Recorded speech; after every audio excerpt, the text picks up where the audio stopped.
Bismillahirrahmanirrahim. Alhamdulillahi wa kafa. Wassalatu wassalamu ala khairil wara Sayyidina Muhammadinil Mustafa wa ala alihi wa ashabihi ahli sidqi wal wafa. Subhanaka la ilma lana illa ma 'allamtana innaka antal alimul hakim. ولا حول ولا قوة إلا بالله العلي العظيم. اللهم منك وبك وإليك ولا حول ولا قوة إلا بك. اللهم بحق سيدنا محمد وآل سيدنا محمد اجعلنا في قلب سيدنا محمد صلى الله عليه وآله وسلم. Hadirin wal hadirat rahimakumullah. Masih dalam petuahnya Syekh Abdul Qadir Al-Jilani dalam kitab Fathur Rabbani wa Faidur Rahmani, beliau berkata, Wukilal bala bil bala.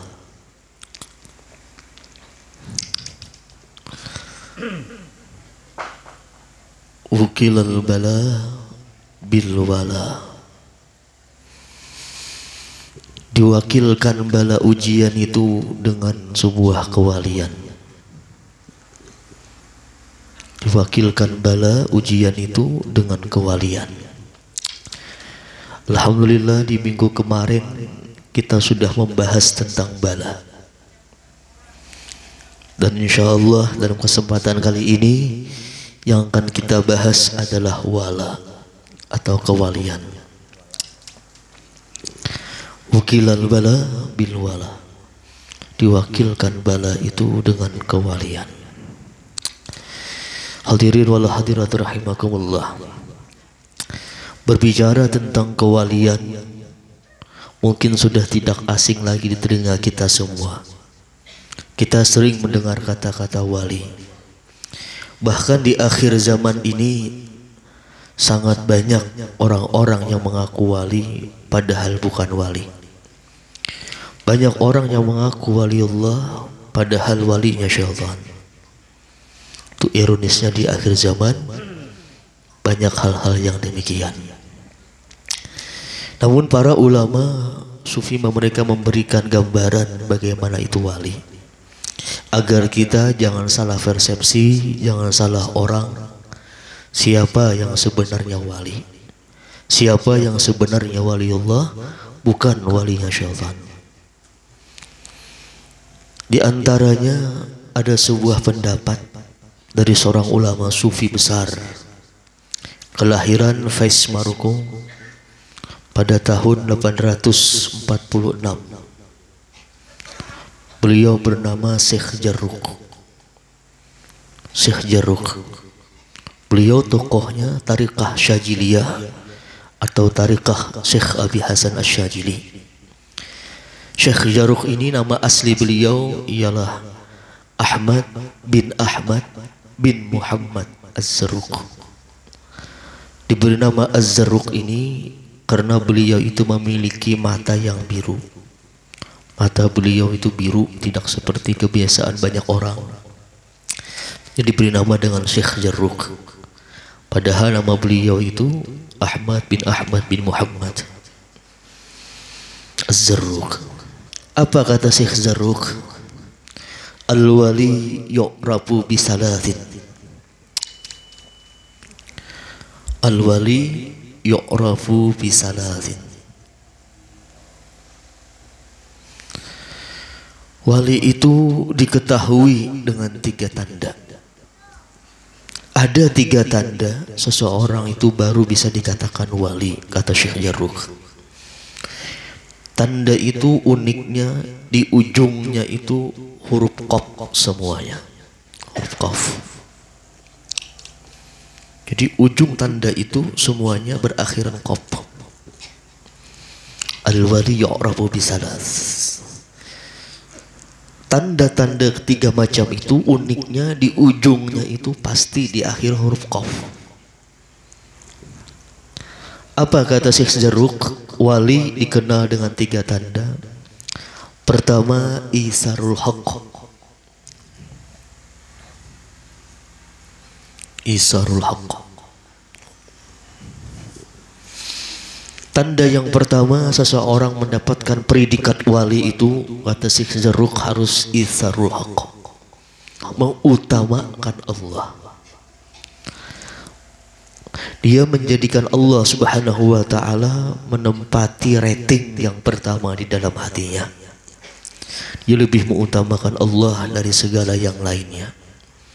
Kalau dalam hati kita, jiwa kita, Allah mendapatkan predikat yang pertama, itu baru bisa dikatakan wali. Itu pun baru salah satu tandanya wali. Kalau di dalam hati kita isarul haqq, mengutamakan Allah dari segalanya, kita utamakan perintah Allah daripada perintah yang lainnya. Ketika dalam seseorang ada isarul haqq, dia memiliki satu tanda daripada kewalian. Tanda yang kedua, kata Syekh Zarruq, seseorang itu bisa dikatakan wali wal i'rad anil khalq, wal i'rad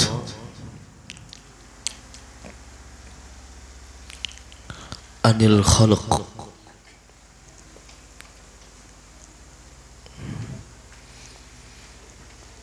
berpaling daripada makhluk.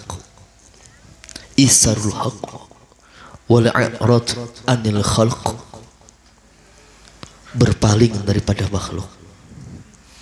Dia tidak memperdulikan apa kata manusia. Dia tidak memperdulikan apa pandangan manusia. Mau dikatakan baik, mau dikatakan jelek, yang penting Allah Subhanahu wa ta'ala yang menilainya baik. Dia berpaling daripada pandangan makhluk.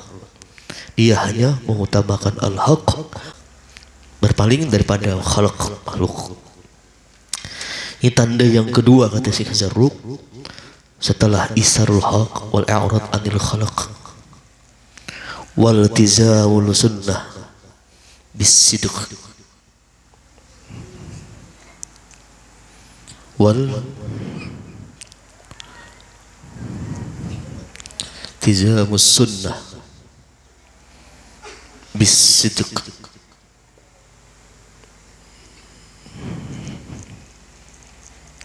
wal tizamus sunnah bisidq, melazimkan sunnah syariat Rasulullah dengan benar. Jadi ada 3 tanda qab di ujung seseorang itu mendapatkan predikat wali. Dia itu melazimi, mengutamakan syariatnya Rasulullah, sunnahnya Rasulullah, ajarannya Rasulullah dengan benar. Jadi sehebat apapun orang, sebanyak apapun keanehan yang dilihatkan, namun kalau tidak melazimi dengan ajarannya atau sunnahnya Rasulullah atau syariatnya Rasulullah, berarti orang itu bukan wali. Jangan termudah tertipu dengan melihat sebuah keanehan atau keajaiban, namun tidak memiliki 3 tanda.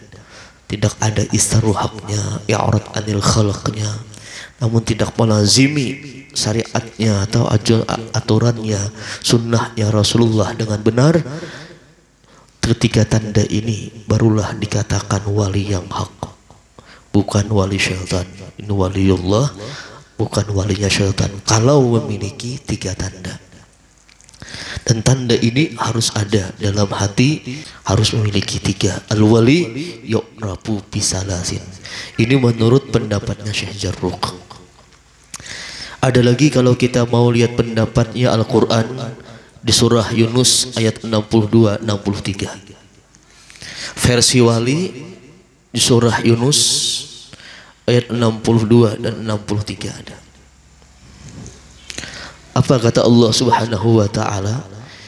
Kalau persepsinya wali menurut Al-Quran di surah Yunus, ala inna awliya Allah la khawfun alaihim wa lahum yahzanun. Para wali-wali Allah, ketahuilah kata Allah, sesungguhnya wali-wali Allah itu tidak ada rasa ketakutan dan tidak pula bersedih hati. Tidak ada rasa takut di hati mereka dan tidak pula mereka bersedih hati. alladzina amanu wa kanu yattaqun. Poinnya alladzina amanu wa kanu yattaqun. Jadi wali ujungnya di ayat 63-nya. Predikat wali itu setelah Allah pengumuman, ala inna awliya Allah, ketahuilah wali-wali Tuhan itu la khaufun alaihim wa lahum yahzanun. Ujung ayatnya apa? Alladzina amanu wa kanu yattaqun. Syaratnya dua. Pertama, alladzina amanu, orang yang beriman, wa kanu yattaqun, dan takwa. Jadi orang-orang wali itu menurut surah Yunus ayat 62 63 harus memiliki dua tanda. Alladzina amanu, orang beriman, wa kanu yattaqun, takwa. Kalau hanya beriman tidak takwa, itu mustahil daripada wali-wali Allah Subhanahu wa taala. Ini menurut persepsinya itu Al-Qur'an. Jadi beriman dan bertakwa. Takwa ini luar biasa. Bahkan menjadi syarat wajib dalam sebuah khutbah Jumat.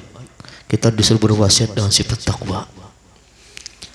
Takwa ini bahkan Rasulullah itu pernah mengatakan tentang takwa. Dalam hadis riwayat Imam Tirmidzi, Imam Hakim, dan Ibnu Majah, apa kata Rasulullah? Seseorang itu, kata Rasulullah, tidak akan mencapai derajat orang takwa hatta yad'a, sehingga dia meninggalkan mala ba'sabih, sesuatu yang mubah, hadran mimma bihi ba'sun, meninggalkan sesuatu yang mubah karena khawatir takut mengerjakan yang haram. Seseorang la yablugul abdu ayyakuna minal muttaqin, tidak akan sampai seorang hamba derajat orang takwa hatta yada'a, kata Rasulullah, meninggalkan sesuatu yang mubah, hatta yada'a ma la ba'sa bih hadran mimma bihi ba'sun, dia meninggalkan sesuatu yang mubah khawatir terjatuh sesuatu yang haram. Misal ngobrol itu sesuatu yang mubah, ditinggalkan dia, kenapa? Khawatir kalau ngobrolnya itu jatuh kepada yang haram, jatuh kepada menggibah, memfitnah, dan lain sebagainya. Orang-orang takwa meninggalkan demikian. Sesuatu yang mubah ditinggalkannya karena khawatir jatuh kepada yang haram. Barulah sampai, kata Rasulullah, derajat orang-orang takwa, la yablugul abdu ayyakuna minal muttaqin, tidak akan sampai derajat hamba termasuk orang takwa sehingga demikian, meninggalkan sesuatu yang mubah karena khawatir jatuh kepada yang haram. Dalam kitab Arba'in Nawawiyah pun disebutkan, min husni islamil mar'i tarkuhu ma la ya'nihi, kata Rasulullah, dari sepaling baik Islam seseorang meninggalkan yang tidak bermanfaat. Itu termasuk min husni islamil mar'i, sepaling baik Islam seseorang meninggalkan sesuatu yang tidak bermanfaat. Ini versi waliullah menurut surah Yunus ayat 62 63. Ada lagi versi wali dalam Quran surah Fussilat ayat 30. Fussilat ayat 30. Ada lagi Allah memberikan predikat wali itu seperti apa, ciri-cirinya wali. Innalladzina amanu.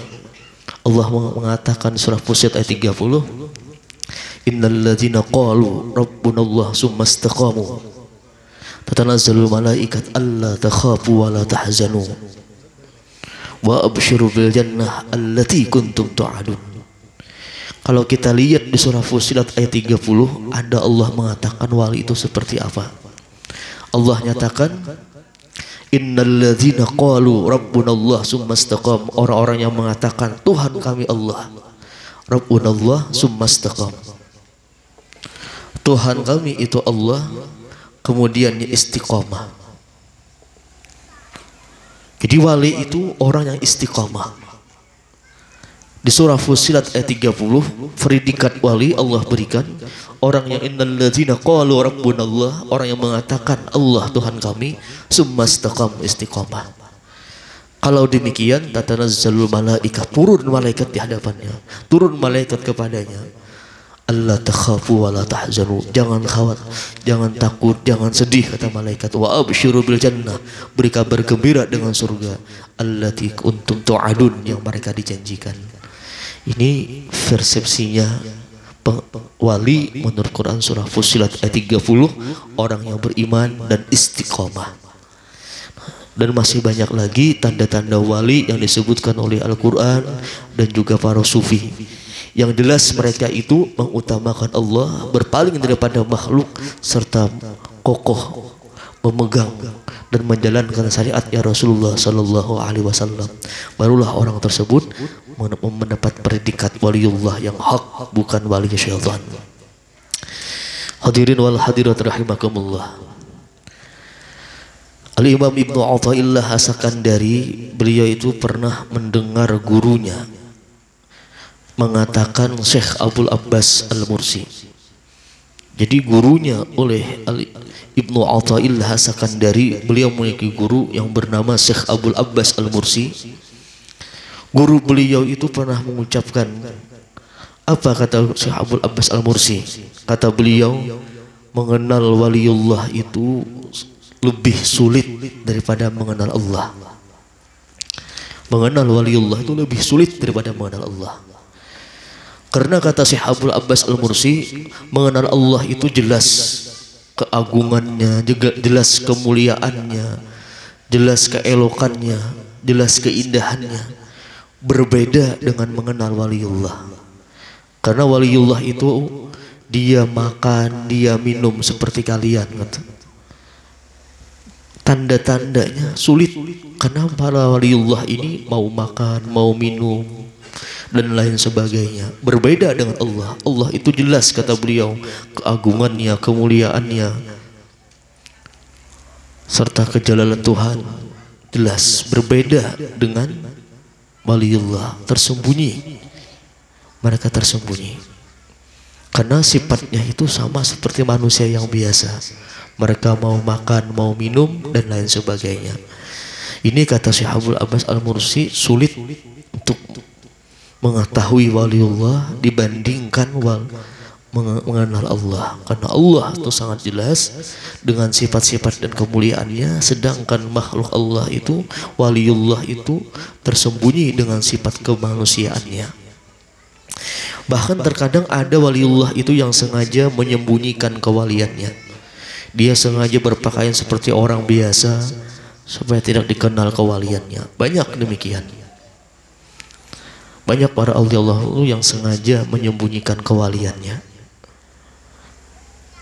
Kalau dalam sekarang itu ada istilah wali malamatiyah, wali yang menyembunyikan kewaliannya. Dan ini ada setiap masa, pasti ada wali-wali yang menyembunyikan kewaliannya. Dan dulu ada di zaman Kiai Hamid Pasuruan, ada seorang waliullah itu yang menyembunyikan kewaliannya seperti orang gila. Namanya pun Samud, bukan semut, Samud. Samud. Namanya Samud. Jadi zaman Kiai Hamid Pasuruan itu ada seorang waliullah yang bernama Samud. Waliullah Samud ini sering tidur di pasar, layaknya seperti orang gila. Pakaiannya pun pakaian biasa. Padahal beliau predikat wali yang besar. Kiai Hamid, zaman Kiai Hamid Pasuruan, Samud ini sering tidur di pasar-pasar. Ada di pasar Kaliwungu, kadang di pasar Semarang, dan lain sebagainya. Kadang beliau itu bertingkah layaknya seperti orang gila, namun tidak mengganggu orang. Namun pakaiannya seperti orang gila. Samud ini di zaman Kiai Hamid Pasuruan, ketika ada seseorang yang sowan bertamu kepada Kiai Hamid, Kiai Hamid itu menitipkan salam kepada Samud. Di tamu beliau itu dikatakan Kiai Hamid, kalau kamu ke pasar Kendal nanti, kalau ada bertemu orang gila yang dikatakan orang gila yang bernama Samud, beliau titip salam. Kiai Hamid Pasuruan titip salam. Tamunya itu sontak bingung, masa Kiai Hamid nitip salam kepada orang gila? Wahai Kiai Hamid, bukankah Samud itu orang gila? Tamunya itu bingung tambah penasaran, padahal dia tahu itu memang orang gila. Namun dengan rasa penasarannya dia bertanya lagi, wahai Kiai Hamid, bukankah yang ingin kau titipkan salam itu orang gila yang bernama Samud? Kata beliau, apa? Benar, saya memang titip salam kepada orang yang disangka orang gila. Tahukah kamu, kata Kiai Hamid, bahwa Samud itu adalah waliullah besar, dan karena beliaulah Allah itu menolakkan bala di kota Kendal dan Semarang. Karena berkah beliau itulah bala-bala tertolak di kota Kendal dan Semarang, karena beliau sering tidur di pasar Kendal, di pasar Semarang. Karena berkah beliau itu Allah tolakkan balanya di tempat tersebut. Tamu tersebut ketika mendapatkan pesan dari Kiai Hamid segera ke pasar untuk menemui Samud, dan dia mengucapkan salam, assalamualaikum. Dijawab oleh Samud, waalaikumsalam. Namun tamu itu langsung segera mengucapkan, wahai Samud, Kiai Hamid Pasuruan nitip salam kepada engkau. Mendengar Kiai Hamid nitip salam, wajah Samud itu langsung berubah. Wajah Samud itu langsung berubah. Bahkan beliau itu marah. Bahkan Samud itu marah. Bahkan dia mengatakan, kurang ajar Kiai Hamid. Kenapa beliau mengatakan demikian? Kurang ajar Kiai Hamid. Sudah berapa lama, kata Samud, aku menutupi kewalianku. Kenapa engkau membongkar kepada orang ini? Lalu Kiai Samud itu berkata lagi, ya Allah, karena sekarang ini Kiai Hamid telah membongkar kewalianku, maka cabutlah nyawaku sekarang juga. Karena beliau malu dikenal orang, beliau minta kepada Allah, hari itu juga, detik itu juga minta dicabut nyawanya, karena kewaliannya telah diketahui orang. Dan ketika itu sontaklah Samud itu meninggal dunia. Dan ini ciri-ciri wali malamatiyah. Kalau terbongkar kewaliannya, dia minta mati, dia minta meninggal dunia. Bukan sebaliknya, ketika ketahuan walinya malah minta viral, itu salah lagi. Kalau wali malamatiyah ketika ketahuan kewaliannya, dia minta mati kepada Allah Subhanahu wa taala. Dia minta meninggal dunia kepada Allah Subhanahu wa taala. Ini wali yang benar-benar wali malamatiyah, yang menyembunyikan kewaliannya. Ketika terbongkar kewaliannya, Samud ini minta kepada Allah, minta dicabut nyawanya ketika itu juga. Dan Allah kabulkan. Ketika dia mengucapkan demikian, detik itu juga Samud meninggal dunia. Ini salah satu wali yang menutupi kewaliannya. Hadirin wal hadirat rahimakumullah. Mungkin kita bertanya-tanya, kenapa para wali itu mereka senang menyembunyikan kewaliannya? Kenapa Allah itu terkadang menyembunyikan kekasih-kekasihnya? Di antara jawabannya ada dalam kitab Kawakibud Durriyah fi Tarajimis Sadatis Sufiyah. Kitab Kawakibud Durriyah fi Tarajimis Sadatis Sufiyah. Di sana dikatakan, qala Syekh Ahmad, kenapa Allah menyembunyikan wa fallahu ta'ala waliyah bainan nas yu'azzimul kull. Kenapa Allah Subhanahu wa ta'ala menyembunyikan wali-walinya di antara manusia? Kenapa Allah menyembunyikan wali-walinya di antara manusia? Liyu'azzimul kull, supaya mereka manusia memuliakan, membesarkan semuanya. Jangan pilih kasih. Liyu'azzimul kull. Jadi hikmah kenapa Allah menyembunyikan kewalian kekasihnya, supaya kita memuliakan semua orang. Karena khawatir kita tidak tahu, mungkin orang yang selama ini kita pandang rendah, dia termasuk waliullah. Liyu'azzimul kull. Itu kata Syekh Ahmad dalam kitab Kawakibud Durriyah. Ada lagi dalam kitab Lawami'ul Anwar, Ibnul Arabi, beliau juga mengutip kenapa Allah itu menyembunyikan walinya. Kata beliau, law kanu zahirin fima bainahum, jikalau para wali-wali itu nampak di antara mereka, wa adahum insanun, dan menyakiti wali itu oleh manusia. Allah nampakkan walinya, namun ada orang yang berani menyakiti walinya, maka Allah akan fa'ahlakahu, Allah akan binasakan dia. Nah, itu bahayanya kalau Allah nampakkan walinya. Kalau kita berani menyakitinya, Allah pasti fa'ahlakahu, Allah binasakan orang yang berani menyakiti walinya. Dan kata Ibnu Arabi lagi, tertutupnya kewalian ini, Allah tutupi kewalian walinya ini bagi kita apa? Sebagai rahmat, rahmatun, sebagai rahmat. Kenapa Allah menutupi kewalian walinya? Agar kita tidak terkena hal demikian. Karena kalau Allah nampakkan kewaliannya, kita masih berani menyakitinya, maka Allah menjamin kebinasaannya. Nah, itulah kata beliau, tutupan Allah kepada walinya itu merupakan rahmat bagi kita. Ada lagi dalam Sahih Bukhari, Allah Subhanahu wa taala itu menyebutkan dalam sebuah hadis qudsi, apa kata Allah? Man 'ada li waliyan faqad ajantu bil harbi. Barang siapa berani memusuhi waliku, kata Allah, sungguh aku beritahukan kepada dia dengan peperangan. Jadi Allah marah, bahkan Allah umumkan berperang kepada siapapun yang berani menyakiti, memusuhi wali-wali Allah Subhanahu wa taala. Sini dulu.